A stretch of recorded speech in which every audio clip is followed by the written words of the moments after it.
I'm going to go through what happened to me and why that resonated with me so much this weekend. October 2018, I just finished my season. I was a professional paddleboarding coach with Paddle Canada. I taught stand-up paddleboarding professionally here in Toronto in front of the Toronto skyline. I closed my season and I traveled to California to partner with a paddleboarding company out there to offer retreats in my off seasons. So Octobers and Novembers. Strategically, it was very smart for me. I would be in California in the sun, making money. It was all very exciting. I returned from California, very happy. It was like a dream. And then it hit. The biggest wave. I didn't see it coming. On November the 5th, I woke up with an excruciating ear pain. Over the next 5 days, that ear pain would worsen, and other symptoms would follow too. In the days that followed,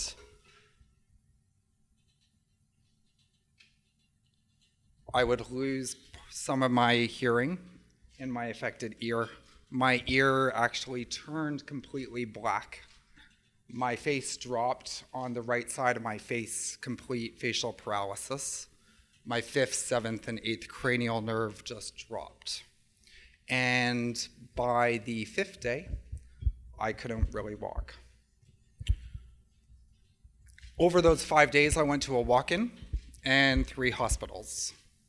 Unfortunately, tests weren't run until the 3rd and final hospital, where the doctor told me, you missed the 72-hour window for treatment because they didn't do tests. There was a lot of emotion.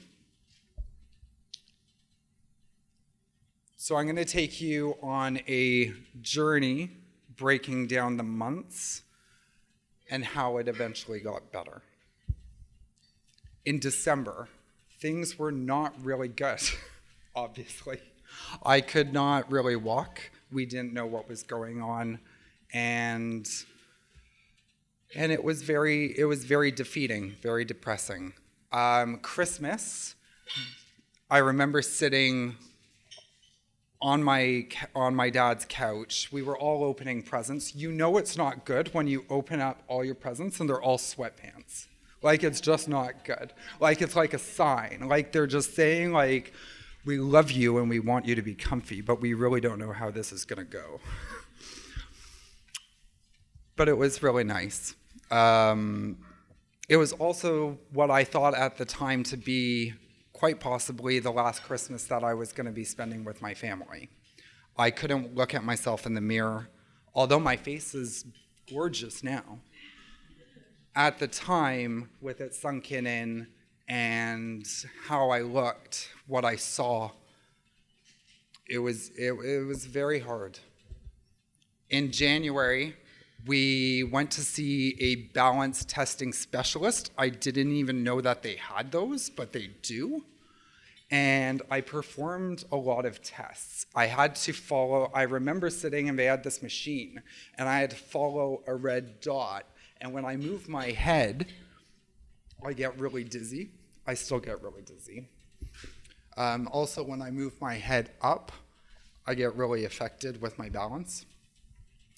I started doing vestibular physiotherapy and attending that every week, learning how ways to walk normally again. In February and March, I started seeing a mental health professional, but by then it was too late. I felt very isolated and very alone in what I was going through, and my world became very small. In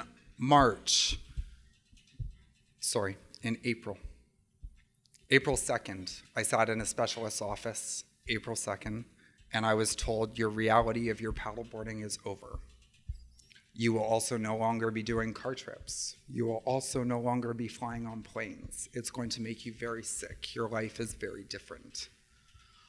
2 days later, I sat in another specialist's office, and they said, your facial nerve damage is permanent. It's a thing called synkinesis.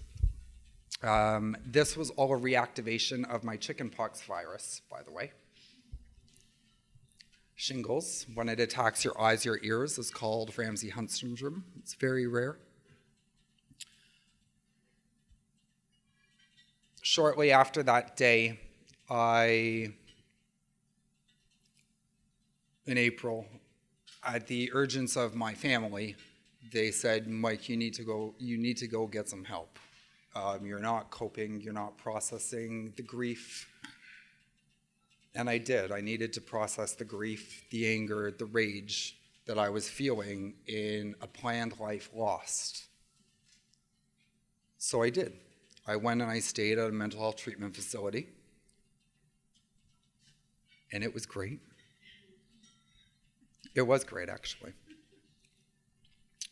When I came out of there, I was urged by a friend to try paddleboarding again. And I was like, I'm not ready. What are you talking about? Like, I just got off using a cane. What are you talking about? In May, I was invited by the Canadian Safe Boating Council to be their media expert for their Water Safety Day in partnership with the Ontario Provincial Police. I had done it the year before, and I'd done water safety demonstrations for a line of press probably as long as this stage. And they invited me back for a second year. I asked some friends to help me. And while I was there that day, I got on a board for the first time. I lasted 3 minutes sitting down that day. And then by the beginning of July, I stood up for the first time. And I stood up for 1 minute. By a couple weeks later, it was 3 minutes. And a couple weeks later after that, it was 5. In August, at the suggestion of one of my friends, I entered a thing called Speaker Slam here in Toronto. I had never spoken publicly before, and it was my first time speaking in front of such a large audience. The event organizer's over here. She's wonderful. She took a chance on me that night. So that evening was kind of crazy. My objective was to go in and uplift a few with a talk that I did called I Said Yes, Paddles Up. That talk won that night. And then, thank you. And but that wasn't the big, like, I went in there to inspire and uplift a few people. I wasn't expecting any of what happened to transpired. It was just a beautiful release for me. And then what happened next was crazy. My speech went viral on multiple platforms. I started hearing from thousands of people around the world, people in the paddleboarding community, hundreds of them from 43 countries raised their paddles and flooded my social media with their support. It was the most beautiful thing that has ever happened to me until this past weekend. This past weekend was pretty great. I got my Gracie Gold moment. This past weekend, I competed in my first paddleboarding race.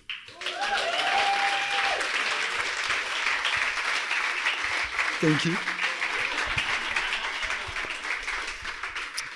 So I competed in the 400-meter men's race at the Toronto International Boat Show, the world's largest indoor lake, which is also the world's largest coldest lake. I know that because I wiped out huge twice. What place did I come in? I came in last. I was the happiest person on the water that day.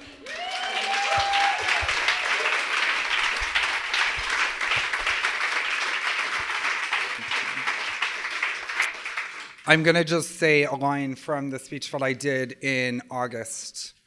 The tsunamis in our lives that take us down all look very different. When facing rough waters, we have two options, sink or swim.